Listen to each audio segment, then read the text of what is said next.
Right, Nana. So, hi, friends. Welcome to part 4 of standard costing.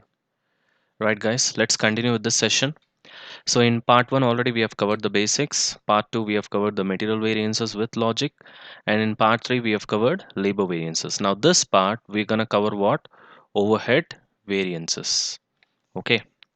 Now, coming on to overhead variances, we already know that there will be two things. One is variable overheads, and the other one is what? Fixed overheads.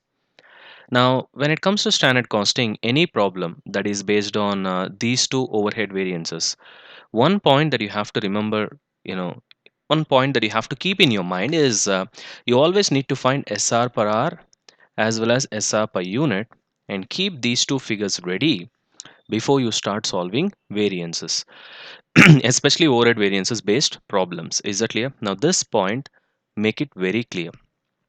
Whenever there is any problem based on overhead variances and you're about to solve that sum, whether it is based on variable overhead variances or it is based on fixed overhead variances, the first point that you have to keep in your mind means is whether this standard rate per hour and standard rate per unit are ready with you. So these two numbers must be ready, only then you start solving the sum.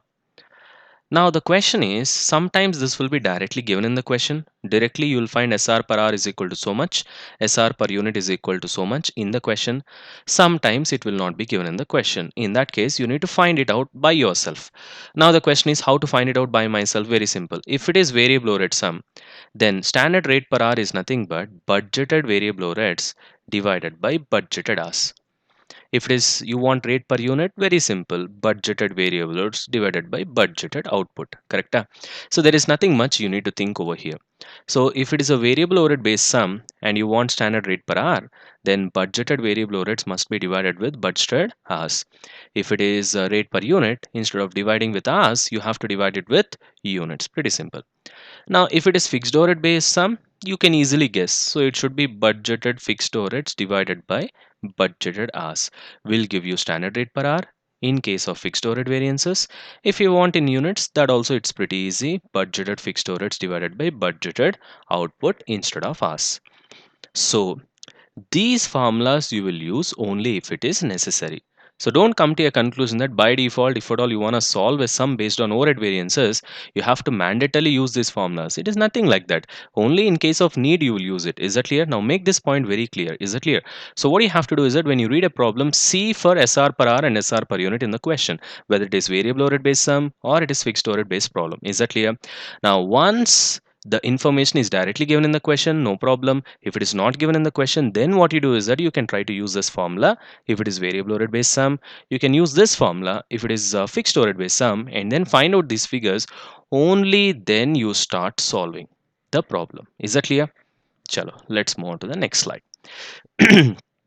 So let's start with variable overhead variances first.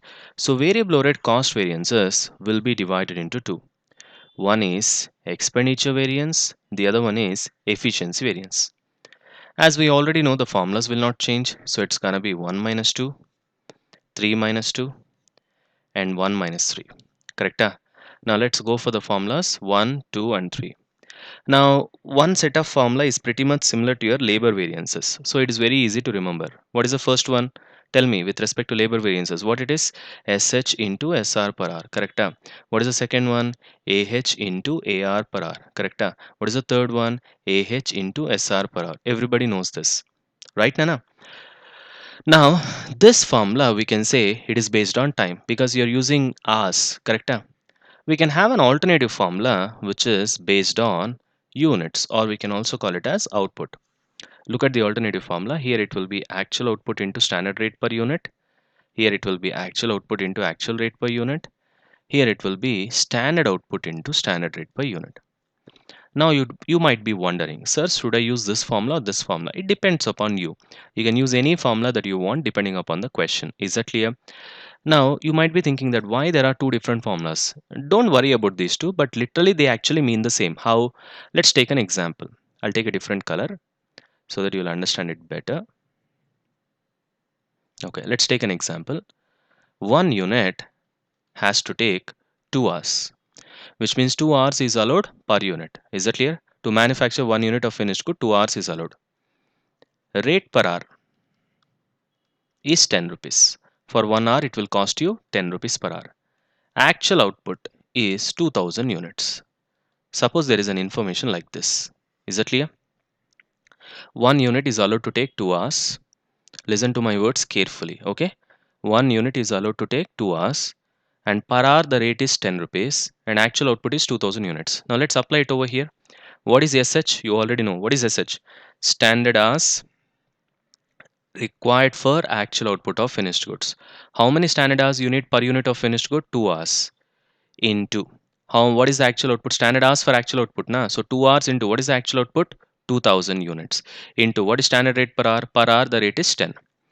Now coming on to here you see actual output is nothing but 2000 into what is standard rate per unit? 1 unit will take 2 hours and per hour it is 10, which means per unit it will be 20, correct? Because 1 unit will take 2 hours and per hour it is 10, which means 2 hours into 10 per hour, correct? Which means 20. So per unit it's gonna be 20. So you see both are nothing but same. So even though the formulas are different, ultimately it will give you the same answer. Then you can ask me, so why are you actually using this formula? Because if you break this up, SH is nothing but standard hours for actual output into standard rate per hour, correct? So actual output is same. Standard hours per unit into standard rate per hour is nothing but standard rate per unit. You got the point? Then you can ask me, why are you using a separate formula? Only to make things faster, that's it. Apart from that, nothing else is there. So many a times in the problem, actual output will be directly given. So when it is directly given, why to do all these things? So directly I'll take actual output. Anyway, SR per hour and SR per unit information will be ready now, because I told you in the previous step that SR per hour and SR per unit has to be ready. So when that is ready, you can just get the answer in seconds, okay, in fraction of a second. Now coming on to this one.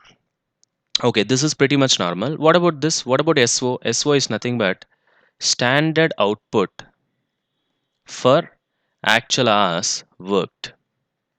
What is SO? Standard output for actual hours worked, which is nothing but expected output. Okay, suppose you work for 1000 hours. How many units I expect you to manufacture is nothing but SO. How many units you have actually manufactured is nothing but AO. Then the difference will be efficiency variance. Is that clear? See, always remember, efficiency can be measured in time in two ways. One is in terms of hours, the other one is in terms of units. For example, how many hours you have actually taken versus how many hours you should have taken is nothing but efficiency variance, correct? How many units you should have manufactured versus how many units you have actually manufactured is also efficiency variance, correct? So efficiency variance can be, calculated in terms of hours as well as units. It's pretty simple, Nana, right? See, you look at the point over here. So you can call a particular person as efficient if he takes less number of hours when compared to the number of hours allowed.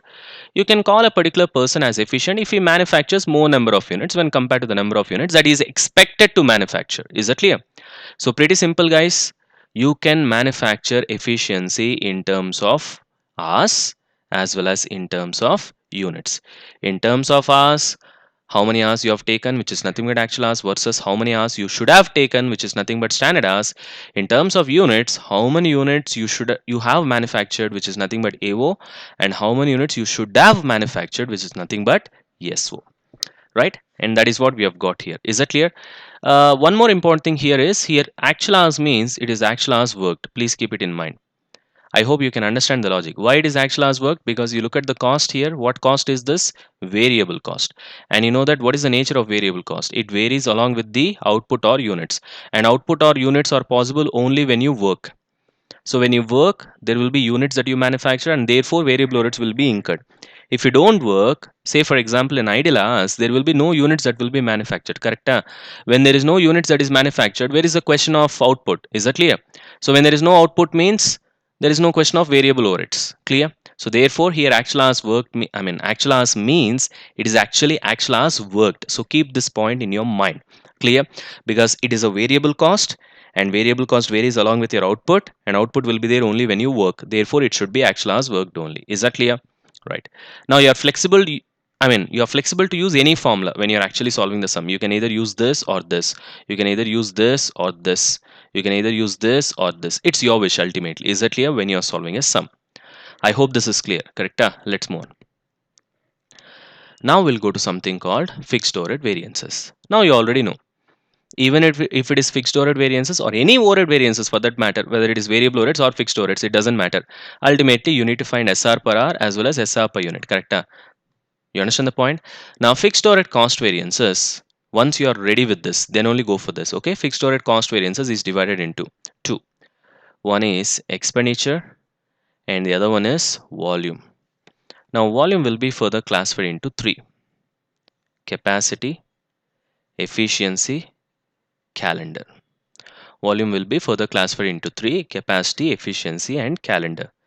Formulas are routine: 1 minus 2, 3 minus 2, 1 minus 3, 4 minus 3, 1 minus 4, 5 minus 3. This is something new. This 4 minus 3, sometimes it will be 4 minus 5 also. When it will be like that, I'll explain you. So right now, are you clear with this? So fixed overhead cost variance is divided into two: expenditure and volume. Volume will be further divided into three: capacity, efficiency, and calendar. Capacity can be 4 minus 3 or 4 minus 5. When is that? I'll tell you later. Efficiency 1 minus 4. Calendar is 5 minus 3. This is the only new thing that you have to remember. Okay. Now come to the formulas. Obviously, totally how many formulas we have got? 5. So 1, 2, 3, 4, and 5. Okay, I'll give you all the possible formulas, then I'll tell you how to remember how to solve a sum. Okay, you please follow whatever that I say so that we'll be in a position to solve any problem that comes from standard costing, that too with utmost precision and with utmost speed as well. Okay, now just listen carefully. What is the formula for one? SH into SR per hour. What is the alternative formula? We know that already. Actual output into standard rate per unit. This we have already learned, right? From variable overhead variances. Formula for 2. Actual fixed overheads. 3. Budgeted fixed overheads. 4. Actual hours into standard rate per hour. 5. Possible fixed overheads. Now you can ask me, how can this be a formula? These two are not formulas. When I write formula 2 is equal to actual fixed overheads, it means that most of the times actual fixed overheads will be directly given in the question. That is the meaning. When I write formula 3 as budgeted fixed overheads, it means that most of the times this will be directly given in the question. That is the meaning. Now you can ask me, sir, in case if it is not given in the question, then how to calculate? I'll give you the alternative formula. In terms of hours, it is actual hours into actual rate per hour. In terms of units, it is actual output into actual rate per unit. Very simple, right? Here also, in terms of hours, it is budgeted hours into standard rate per hour. In terms of units, it will be budgeted output into standard rate per unit. Very simple. So you want something in terms of hours, you multiply with rate per hour. You want something in terms of units, you multiply with rate per unit. Same logic over here. So these two actually mean that it will be directly given in the question most of the times. In case it is not given in the question, then you can use these two alternative formulas to get your answer. Right, coming on to this one, for this also we know the alternative formula. What is the alternative formula for AH into SR per hour? SO into SR per unit. This we have just now we have seen in variable overhead variances, correct? And for possible fixed overheads also we have an alternative formula, that is budgeted fixed overheads into actual days by budgeted days. Budgeted fixed overheads into actual days by budgeted days. And what is PFOH? Possible fixed overheads. So these are all the formula that you have got. Now, even though I gave you different types of formulas, I'll round up certain frequently used formula. This one, this one, this one, this one, and this one. Now, what are all this rounded up stuff? I call it as frequently used formula.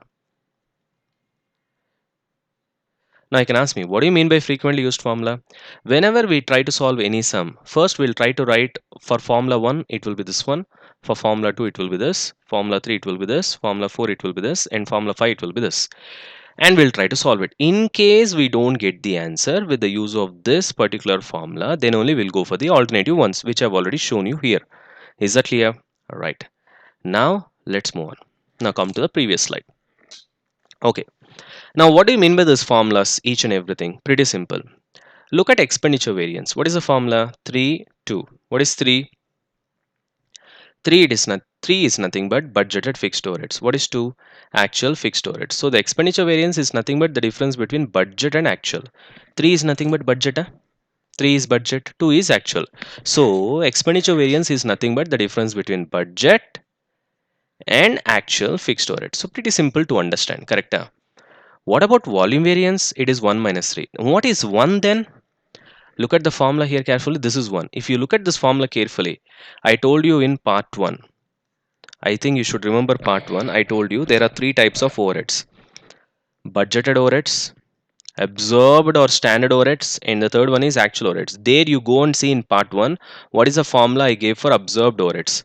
That is nothing but this one. So this is nothing but what, Nana? Absorbed overheads, or we can also call it as standard overheads. Which one? AO into SR per unit, which is nothing but formula 1. So I already told you in part 1 of standard costing video that the difference between absorbed overheads, which is 1, and the difference between budgeted fixed overheads, which is 3, is nothing but volume. You see the formula here, AO into SR per unit, correct? Here what is the formula? BO into SR per unit, correct? SR per unit constant. So what is the difference? Here it is AO, here it is BO. So basically the difference between AO and BO is what? Volume, output, and that's why here you've got volume variance. Is that clear? Now your volume is changing. It is due to 3: capacity, efficiency, calendar. These 3 are the reasons why there will be a volume variance. Now it's very easy to understand what is capacity variance, what is efficiency variance, and what is calendar variance. Capacity means it is the difference between budgeted hours. Budgeted hours means whatever the hours that you have initially planned. Is that clear? And actual hours. Efficiency variance is nothing but difference between standard hours and actual hours, correct? Standard hours is number of hours allowed. Actual hours is number of hours that you have taken. Budgeted hours is number of hours that you have planned. Okay. The difference between what you plan and what you have actually consumed is nothing but capacity difference, and the difference between what you allow and what you have actually taken is nothing but efficiency variance. You can easily see the formula. What is this? 4 minus 3. This is 1 minus 4. So look at 4 minus 3. 4 is actual hours, 3 is budgeted hours, correct? So budgeted hours and actual hours, the difference is what? Capacity variance, 4 minus 3. Standard rate per hour remains constant, right? And what about your efficiency variance? Look at the formula in the previous slide. 1 minus 4. Look at 1, standard hours. Look at 4, actual hours. So it's the difference between standard hours and actual hours. Pretty simple, okay? So again, I'll repeat. So when it comes to capacity variance, it is the difference between what you have planned, which is nothing but budgeted hours, and what is the actual hours that you have taken, which is nothing but actual hours. When it comes to efficiency variance, it is the difference between what you have allowed, which is nothing but standard hours, and what you have actually taken, which is nothing but actual hours. Then what is calendar? Now, calendar variance basically talks about number of working days in a particular calendar month. For example, let us say you thought that you'll be working for 24 days in a month for your factory, considering all the other holidays like Sundays and stuff, all those things. Okay. So based on this, this is nothing but budgeted days. Okay. You thought that you'll be working for 24 days. And suddenly there was some strike has happened by your labor, or some sort of calamity, natural calamity has happened in your vicinity, in your locality, or whatever it. Ultimately, you were able to work only 20 days. So this is actual days. Now, because of this difference, definitely will this affect your volume? Yes. Because I need to actually work for 24 days in a month, my factory needs to be opened, and my factory will be operating for 24 days in a month. That was my initial plan, which is nothing but my budgeted days, correct? And unfortunately, now because of strike or natural calamity or whatever the reason it is, I was able to work only for 20 days. And therefore, will this affect my volume? Yes. And that difference in calendar days, which affects your volume, is nothing but calendar variance. And that's why you see, how do you calculate calendar variance? You just take the budgeted fixed overheads and you multiply with actual days divided by budgeted days. Then automatically you'll get calendar variance, because the basic difference is because of change in number of days. You understand the point? Now, coming on to the previous one. Okay, now that we have seen all the variances, correct? We know what is expenditure, difference between budget and actual. We know what is volume, difference between observed and budgeted, correct? And we know what is capacity, budgeted hours and actual hours. We know what is efficiency, standard hours and actual hours. We know what is calendar. You just take the budgeted fixed overheads and you multiply them with actual days by budgeted days, correct? So it's pretty simple. Here we have seen. Now the biggest question is, you gave two formulas for capacity variance. One is 4 minus 5 and 4 minus 3. Which formula I need to use? Very simple. Now listen carefully. Whenever you read a question, you see whether there is information in the question with respect to calendar days, which means budgeted days, actual days, information is given in the question or not. If your answer is yes, information is given, then totally calendar variance will come. Totally you'll get 5 formula, and the formula for capacity variance will be 4 minus 5. So whenever there is calendar variance, the formula for capacity variance will be 4 minus 5, because 5 represents calendar, right? Suppose when you are reading the question, there is no information with respect to calendar days. There is no actual days, there is no Budster days information given in the question, which means calendar variance won't come, which means your volume will be divided into only capacity and efficiency, which means the formula for capacity will be only 4 minus 3 because there is no 5. And here also the number of formulas will be only 4. 5 will not come. Is that clear? Right. So 5 will not come. There will be only 4 formula. Here also calendar variance will not come. There will be only capacity and efficiency. And the formula for capacity will be 4 minus 3 because 5 is not there. Is that clear? I hope everything is clear. Correct? Right guys, this fixed order variance is very important, Nana. Okay, try to keep this in mind. There are further more instances which I'll tell you at a later point of time. So I hope you have enjoyed this particular video where we have really tried to understand what is variable ordered variances and fixed ordered variances. Now I'll not be solving any sums. After this in part 5, let me finish off the sales variances also. Let me finish off all the concepts first. Once I'm done with the concepts, then I'll go for problems. Is that clear? So first learn the concepts. Concepts are important. Okay, try to learn the concepts fully and then we'll go for problems. Is that clear guys? So I hope you have enjoyed this particular video. Thank you guys. Jai Hind.